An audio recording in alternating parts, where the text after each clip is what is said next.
Hello, this is Kelly Ken from Pep Talk UK, and here's my reaction to the FA Cup draw and the FA Cup games over the weekend.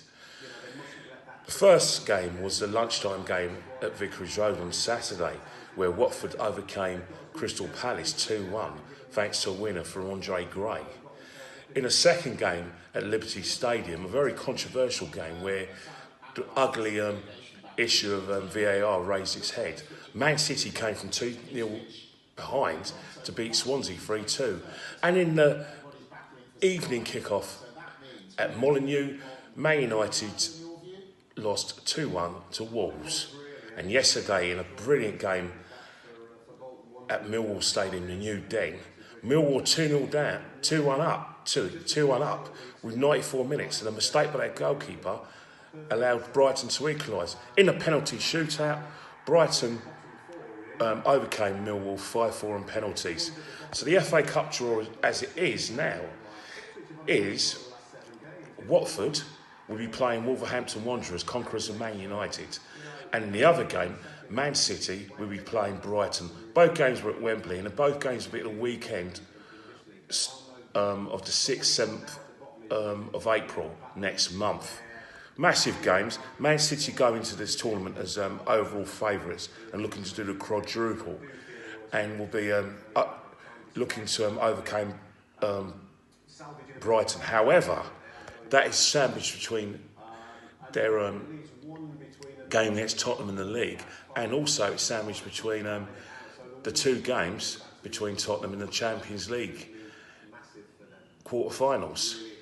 So, Pep Guardiola is going to have his work cut out in terms of what teams to choose and whether he's got a strong bench or not. However, you know with Man City, the money's there. They've got great second 11 as much as a great first 11. So I don't think Pep will have many problems. So he's got some really good players to come in. In terms of Brighton, it's a bit of a quagmire for him because I think Chris Hughton,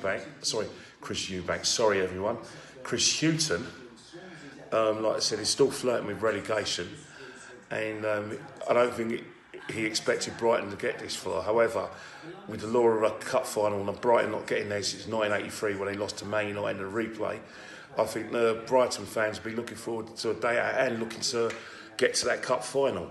In terms of Wolverhampton Wanderers, they've had a wonderful season. They're a strong 7th in the league, playing fantastic football, especially on the counter-attack. And their performance against Man United, especially in that second half, was actually sublime. And they'll be looking for a pathway into the European football by winning the FA Cup.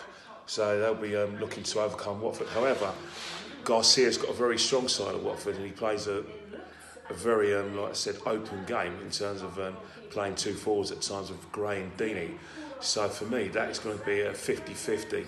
And that'd be too close to call. It depends on how both teams start. So if I was to put my money on a cup final, in terms of like football, Man City are definitely going to get into the cup final. I'm sorry, Brighton fans, to offend you, but I have to say that Man City are just too strong, and they're going to be going that quadruple. In terms of the other semi-final, that is too close to call.